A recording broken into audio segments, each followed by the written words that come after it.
The Word of God is alive and powerful, sharper than any two-edged sword, piercing even to the dividing asunder of the soul and spirit, and of the joints and the marrow, and is a critic of the thoughts and intents of the heart.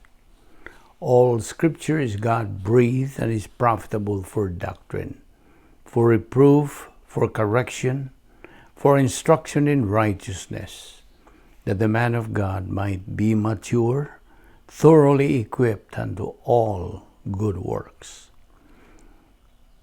Paningkamunti pagayo ang imong kaugalingon sa pagpakita sa Dios, ingon nga iyang nahimutan usa ka magtatrabaho nga dili kinahanglan magakaulaw nga sa hustong pagi magapanudlo sa pulong sa kamatuoran.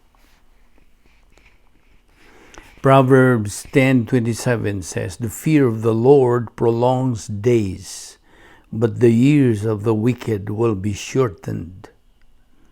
Psalm 48:14, "For this is God, our God forever and ever. He will be our guide, even to death." Titus 2:2-4, "That the older men be sober, reverent, temperate, sound in faith, in love, in patience. The older women likewise, that they be reverent in behavior, not slanderers, not given too much wine, teachers of good things, that they admonish the young women to love their husbands, to love their children."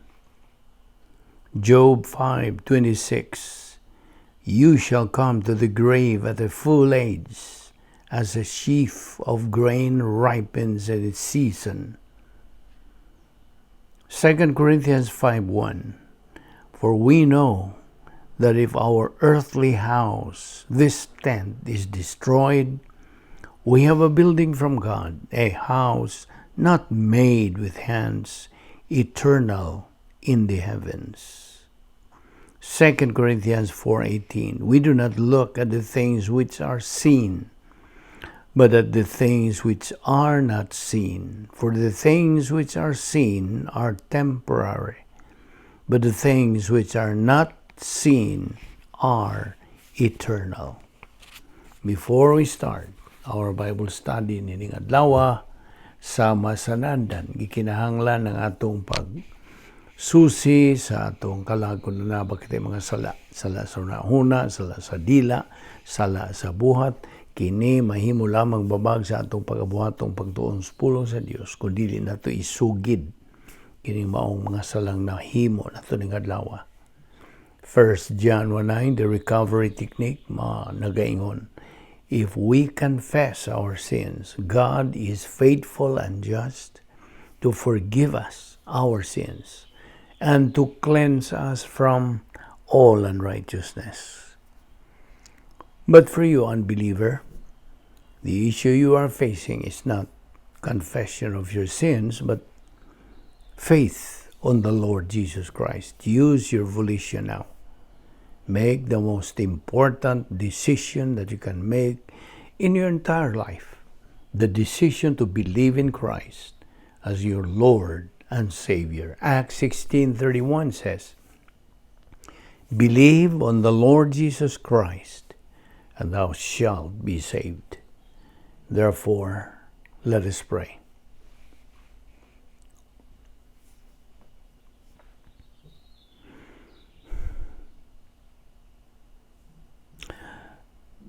Amahan na mga Diyos, nagapasalamat kami kanimo nining lain sa mga higayon nga kami magapadayon sa pagtuon sa imong balaang pulong.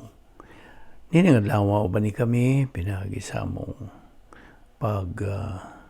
paminaw sa igatudlo sa balaang Espiritu Santo nga mao lamang ang bugtong magtutudlo sa kamatuoran. Salamat nining adlaw, imong pa kaming ipabuhi.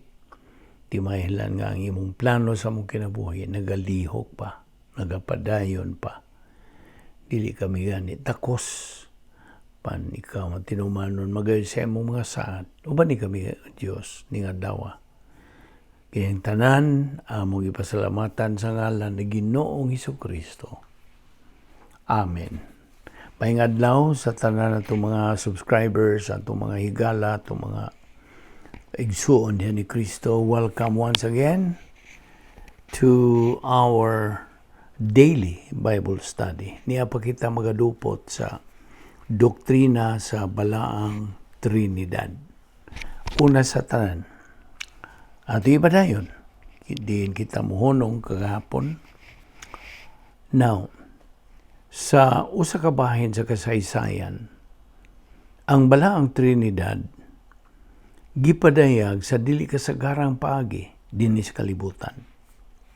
Kining hitabua mao ang pagbautismo ni Ginoong Hesukristo, the baptism of our Lord Jesus Christ. Si Juan Bautista nagmantala bahin sa unang pag-ani ni Kristo, the first advent, o sa pagbautismo sa mga magtutuo didto sa suba sa Jordan.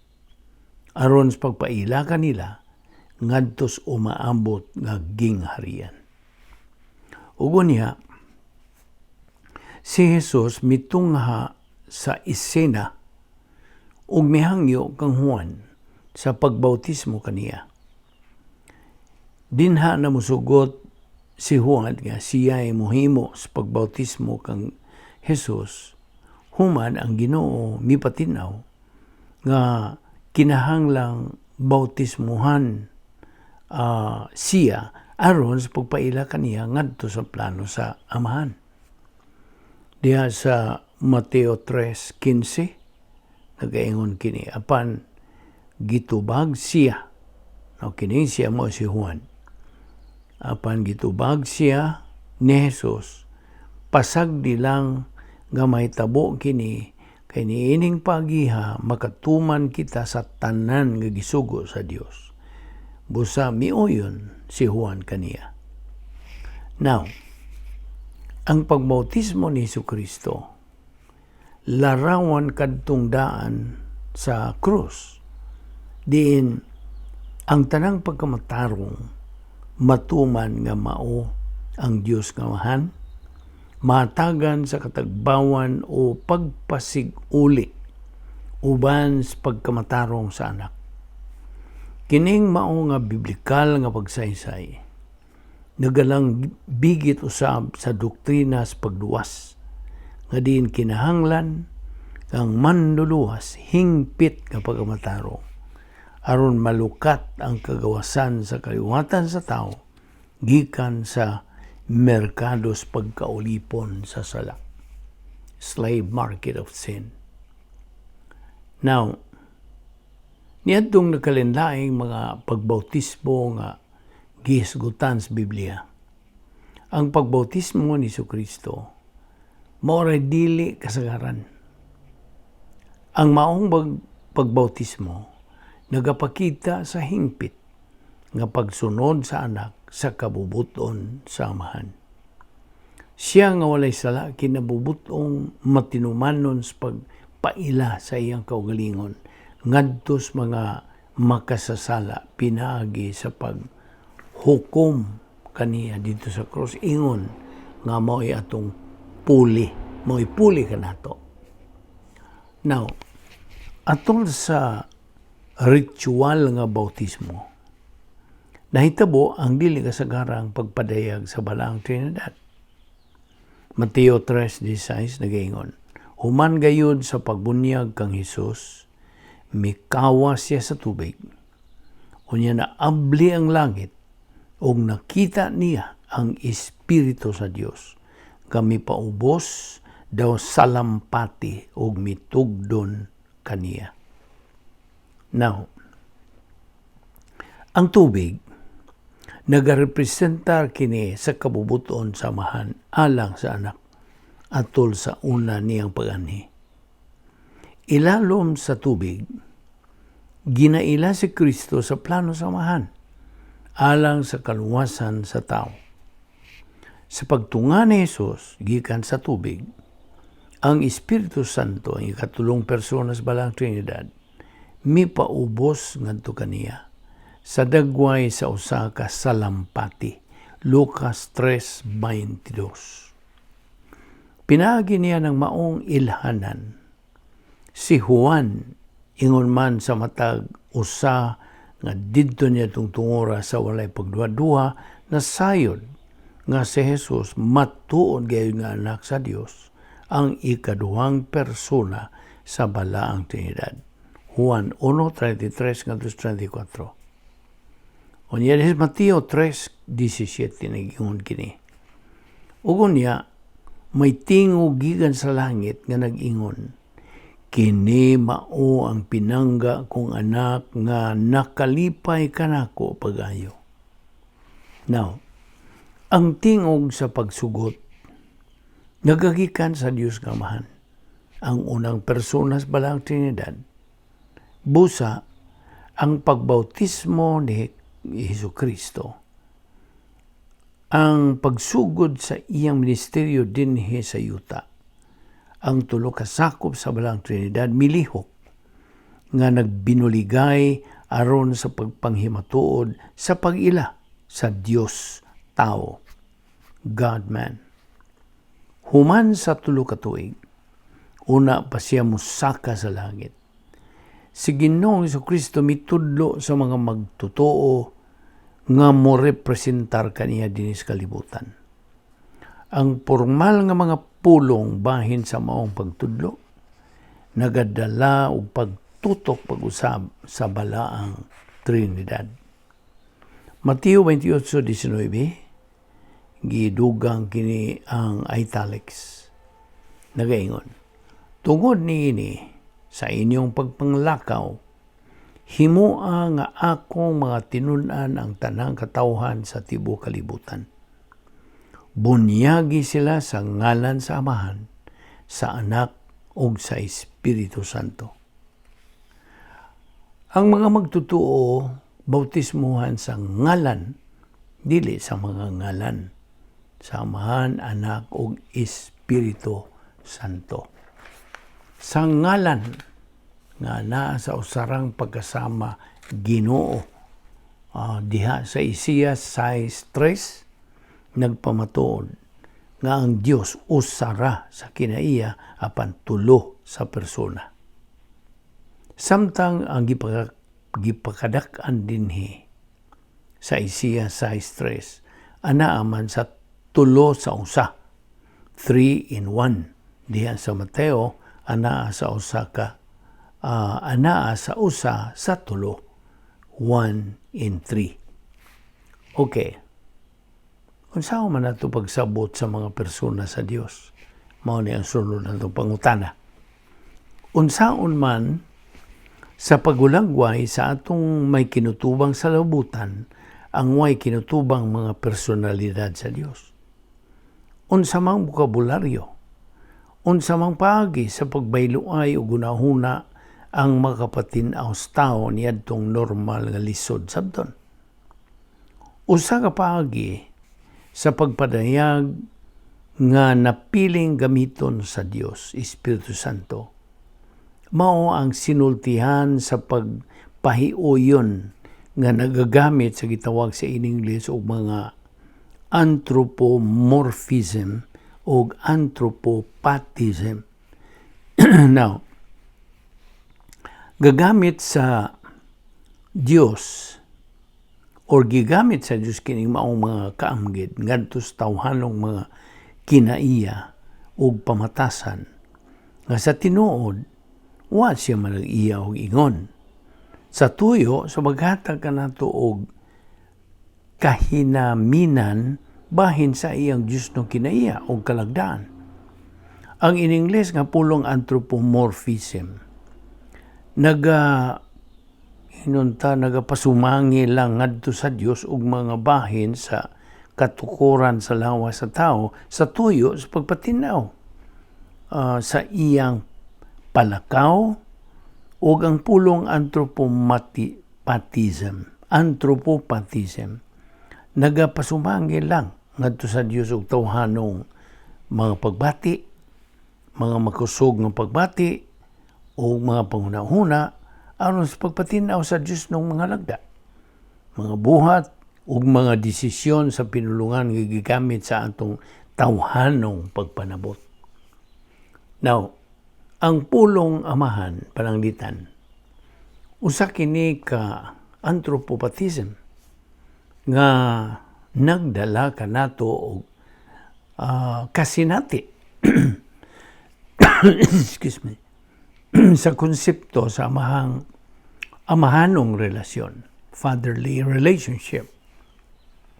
Ang amahan wala lamang magahulagway sa relasyon tali sa una o sa ikaduhang persona sa balang Trinidad, kundi nagahubit usab kini sa atong relasyon sa panimalay ngadto sa Dios nga amahan, binagi sa pagkatao pag-usab.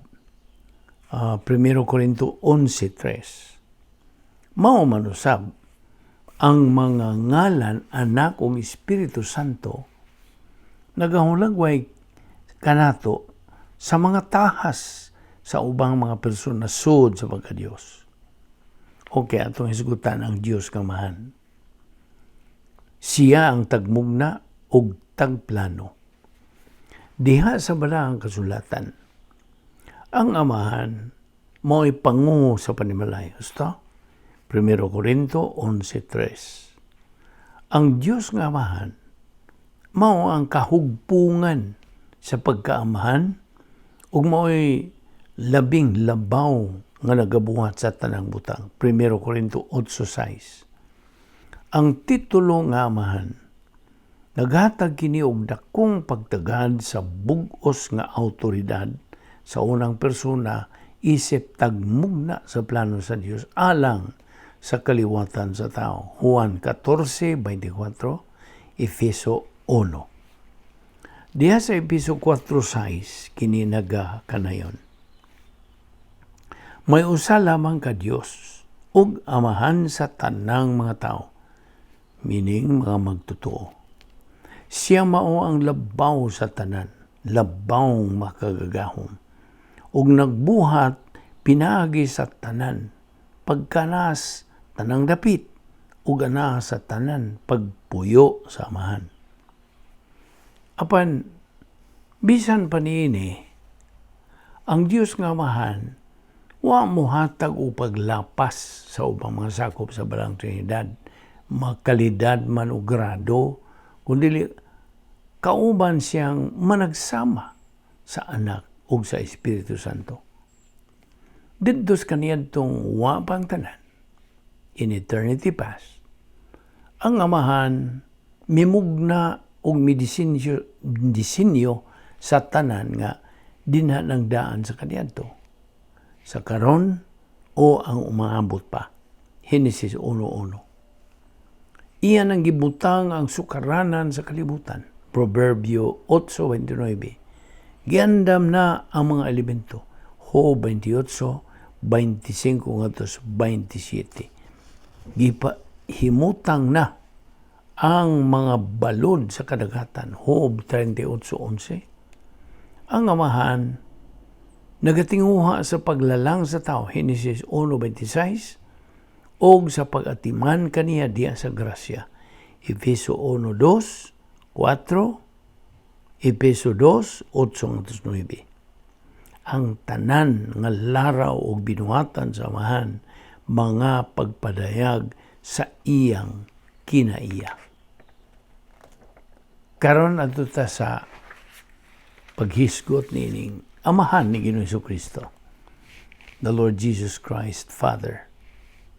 Diha sa Juan 2 Corinto 1:3, 2 Corinto 11:31, Efeso 1:3, Colosas 1:3, 1 Pedro 1:3, nagaingon kini, ang Dios ug amahan sa atong Ginoong Jesucristo usa ka titulo sa unang persona. Kining maong titulo nagapakita sa relasyon tali ni Kristo ug sa amahan.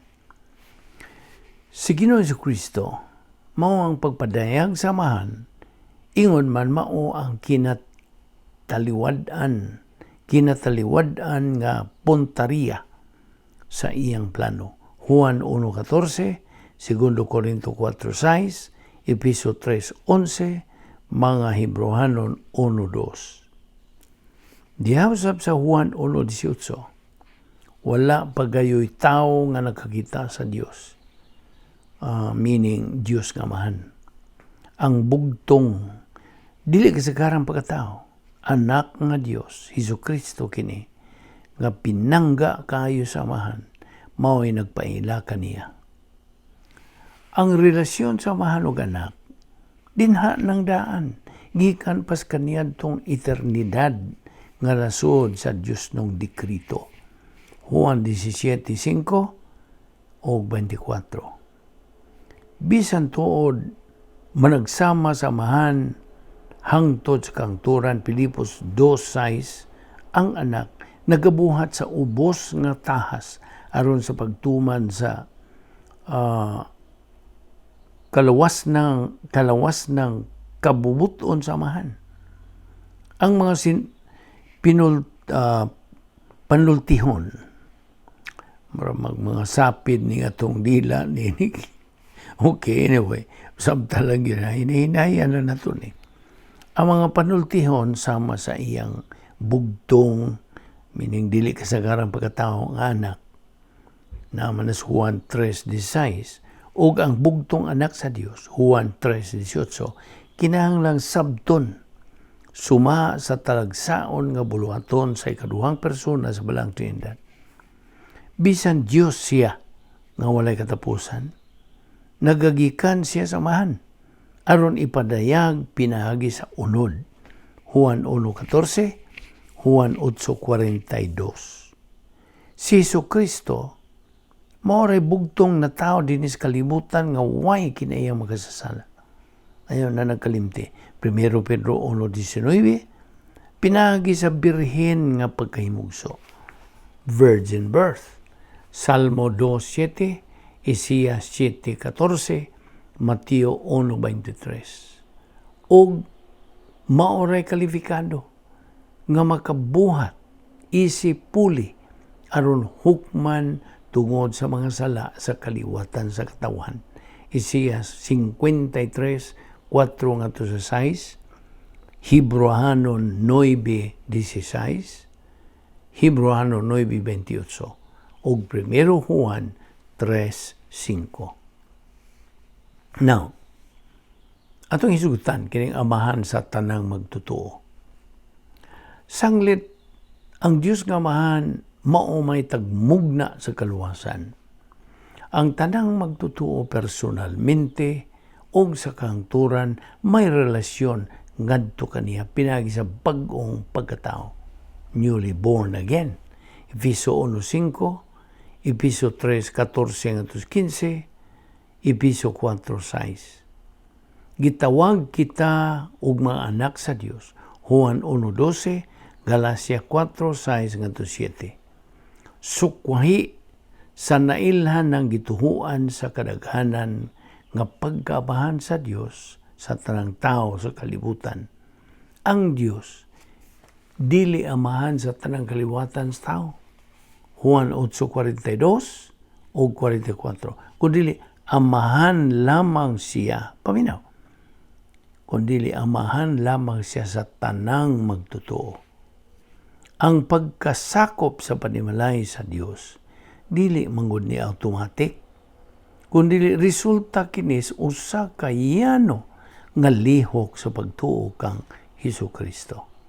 Simple faith on the Lord Jesus Christ. Galacia 3:26, pinagi sa pagtuo kamong tanan na himong mga anak sa Dios sa paghihiusan ninyo kang Kristo Jesus. Isip mga sakop sa iyang panimalay. Makasangpit na kita sa Dios pinagi sa pag-ingon ug amahan. Roma 8:15. Sama sa bisag kinsang mahigugmaong mga amahan. Ang Dios nga langit nung amahan nagasangkap sa unsay labing maayo alang sa iyang mga anak. Mateo 7:11. Ang tanantang mga gikinahanglan natagbo o gisangkap sa tumang kabuhong didto pas kaniadtong way katapusan pinagi sa Dios nung dikrito. Isip garantiya nining maong pagsangkap nga dayon. Ang Dios nga mahan wala mang magapuyo sa sulod sa matag magtotoo. Juan 14:23, Episo 4, kundili personal pag yung nagapasalig nining naasoyng mga panalangin.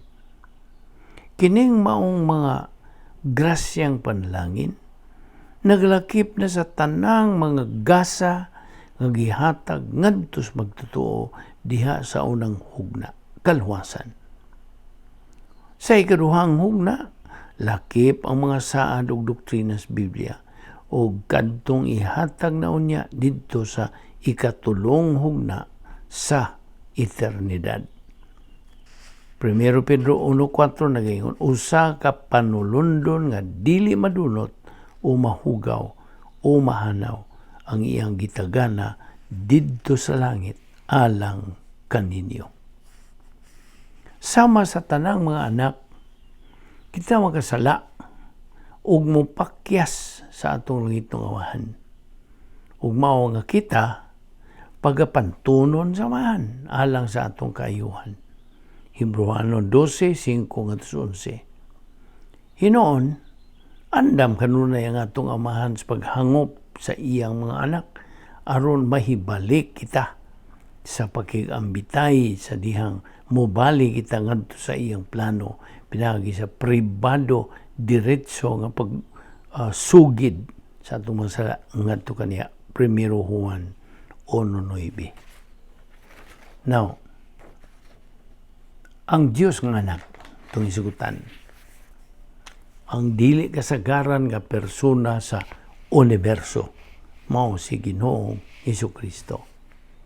Si Ginoong Hesukristo ang ikaduhang persona mauray makita nga sakop sa balang Trinidad, the only visible member of the Trinity. Juan 1:14-18, Juan 14:9. Nailhan siya ingon nga Dios nga anak o Ginoong Hesukristo. Ang iyang titulo, Ginoo, nga sa Grigong pinulungan Kurios o Yahweh sa Hebrewanon. Nagamantala sa iyang pagka-Diyos. Ang Jesus nga mahimong hubaron og manluluwas, mauangan sa iyang pagkatao og nagapaila sa iyang buhat sa kaluwasan alang sa atong kaayuhan. Mateo 1:21. Ang titulo nga Kristo nagkahulugan kini nga ang usa ka dinihugan o Mesiyas nagahulagway sa iyang mga katungdanan pagkapropeta, pagkapari o paghari ngadto sa Israel. Ingon nga talagsaong persona sa universo, si Ginoong Hesukristo na nag-iya og duruha ka kinaiya nga nagkahiusang dili mabulag diha sa gitawag og hypostatic union nga way pagkawagtang o pagkasagol sa nagkalahi nga pagkasiya nga way pagkawa o pagbalhin sa mga hiyas o mga kinaiya. Ang paghiusa usa ka personal og dayon na. Siya way pagkakunhod ug matuod siya nga tao diha sa usa ka persona hangtod sa kanturan.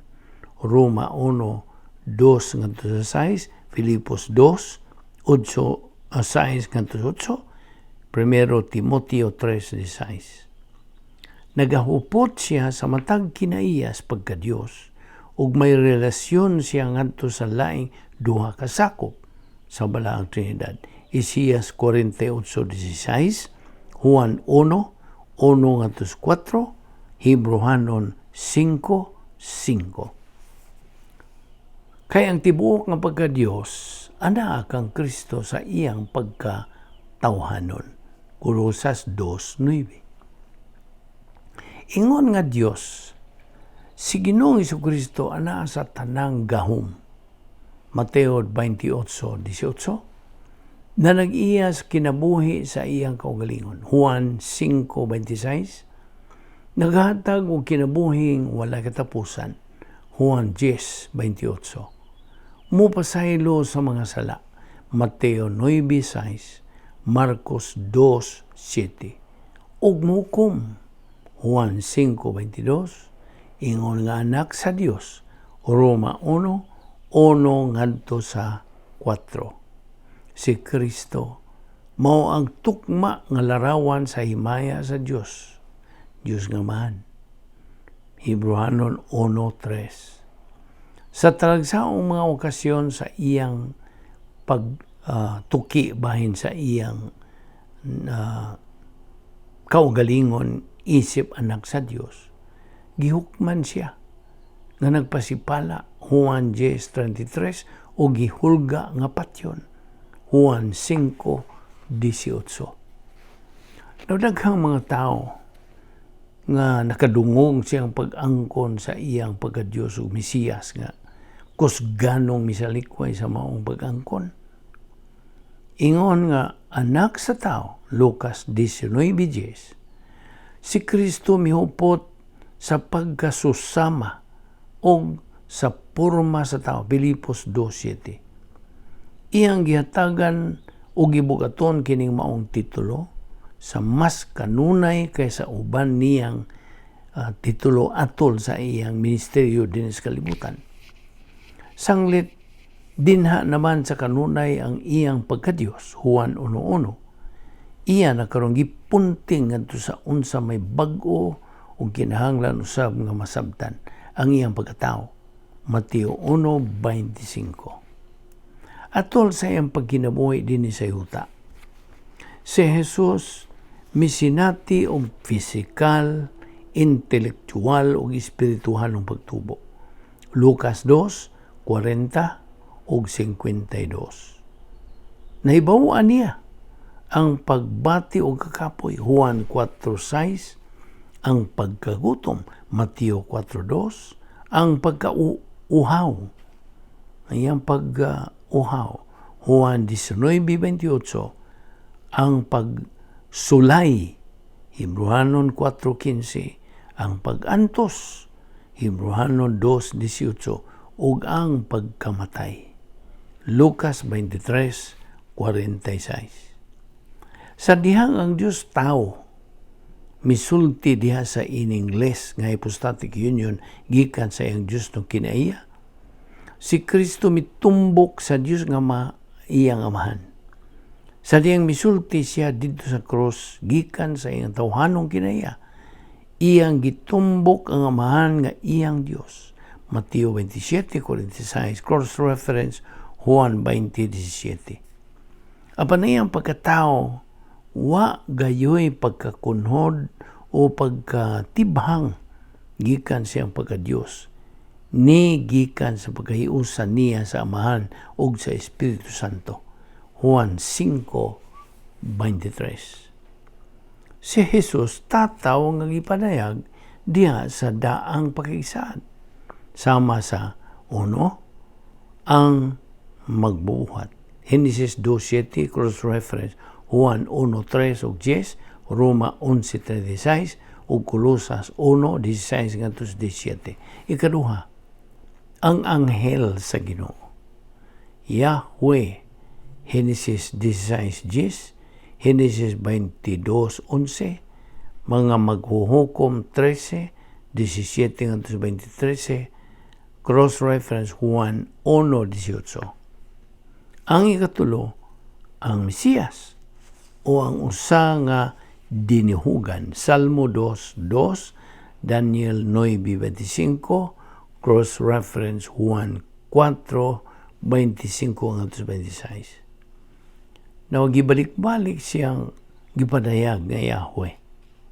Ang bag-ong tugon, the New Testament, nagasulat sa iyang ministeryo o nagapalapad, okay? Og dako sa atong pagsabot bahin sa iyang persona og buhat. Now, karon itong hisgutan ng iyang pagkatao. Ang pagpagkatao sa anak sa Dios, ang iyang pagkahimong tawhanong lawas, ug ang gitawag sa English ug hypostatic union niya, mao'y lintunganay nga sukaranan sa Kristyanismo. Aron mahatag ang kaluwasan ngadto sa kaliwatan sa tao, gikinahanglan sa anak nga mahimo siyang matuod nga sakop sa kaliwatan sa tao. Isip may hingpit nga kapabuton ug dayo na nga Dios. Dili siya mahimong hukman o mamatay sa krus. Unsa gayud ka kahibulungan ang gihimo sa magbubuhat nga mipatig-ubos siya tumbas sa iyang kaugalingong binuhat sa tuyo nga iya kitang ituboy tupong sa kaugalingon niyang dapit sa kahimayaan. Sa pag-abot na sa hustong panahon, Galatia 4:4, si Jesucristo kinsa gipanamkon pinagi sa Espiritu Santo ug nahimugso pinagi sa kabirhen. Lucas 1:31-35. Nagpakita siya ingon nga tao. 1 Timoteo 3:16 ug mipuyo uban kanamo. Juan 1:14. Now, atol sa iyang ministeryo din sa yuta, iyang gipadayag ang himaya ug pagkasayod sa Dios sa tanan. Marcos 9:2-8, Lucas 9:29-35, 2 Corinto 4:6. Apan mianhi siya labaw sa tanan sa pagbutyag sa gugma sa Dios. 1 Juan 4:9-10. Ang kinalabwang kamatuoran sa naasoyng gugma mao ang krus. Matud pa sa Roma 5:8, apan gipakita sa Dios kanato ang gidak-on sa iyang paghigugma kanato, kaysa makasasala pa kita nagpakamatay si Kristo alang kanato. Now, bisan ang iyang pagkawaysa og hingpit nga kinabuhi lamang, dili makaluwas kanato. Ang iyang mga milagro nga mao'y nagapakita sa kaligunan sa iyang pagka-Mesiyas, nagkapabintaha lamang sa pag-antos sa pagkinabuhi sa pipila. Aron iyang ikatanyag ang kaluwasan ngadto sa tanang katawhan, si Jesucristo kinahanglang mahimong unod aron sa pagpuli sa atong dapit o pagahukman tungod sa atong mga kasalanan. Ang hingpit, way sala nga pagkatao ni Jesucristo kinahanglang mubayad sa silot sa atong mga sala. Ang silot nga gipahamtang sa Dios tungod sa sala mao ang espiritual nga kamatayon, pagkahimulag gikan sa Dios, ubos sa paghukom. Genesis 2:17, cross-reference Genesis 5:3-5 o Roma 5:12. Now, aron mabayran ang maong silot, si Ginoong Jesucristo isip atong puli, kinahanglang mo pasan sa mga sala sa kalibutan, diha sa iyang pagkatao o pagahukman samahan. Mateo 27:46, 1 Pedro 2:24. Labihan sa pagkapait ang pag-antos ni Kristo samtang iyang gipasan ang mga kasalanan sa tibuok kalibutan nga gipang dungan sa amahan o paghingutas sa iyang anak o gitambunan ang bungtos Golgota sa hingpit nga kangitngit. Lucas 23:44. Human hukmi sa Dios ang matagsala, kaniadto karon og sa umalabot. Si Jesus mityabaw sa pag-ingon og tapos na. Juan 19:30. Si Jesucristo midawat sa pagkaagig espiritual nga kamatayon alang sa tanan. Nahingpit ang buhat sa kaluwasan. Ug unya pinagi sa iyang kaugalingong kabubuton, iyang gibuhian ang pisikal niya nga kinabuhi. Ang pisikal nga kamatayon nagabulag sa lawas gikan sa kalag ug sa tawhanong espiritu apan dili kayo kini makapahunong sa pagkamatngon sa kalag ug sa espiritu. Sud tulo ka adlaw o gabi human sa paglansang nila ni Jesus sa krus, gilubong ang lawas ni Jesucristo. Lucas 23:50-53. Ang iyang tawhanong kalag miadto sa paraiso. Lucas 23:56. Ang iyang tawhanong espiritu miadto sa presensya samahan. Lucas 23:46. Silang tulo ka sakop sa bahang Trinidad, dinhay bahin.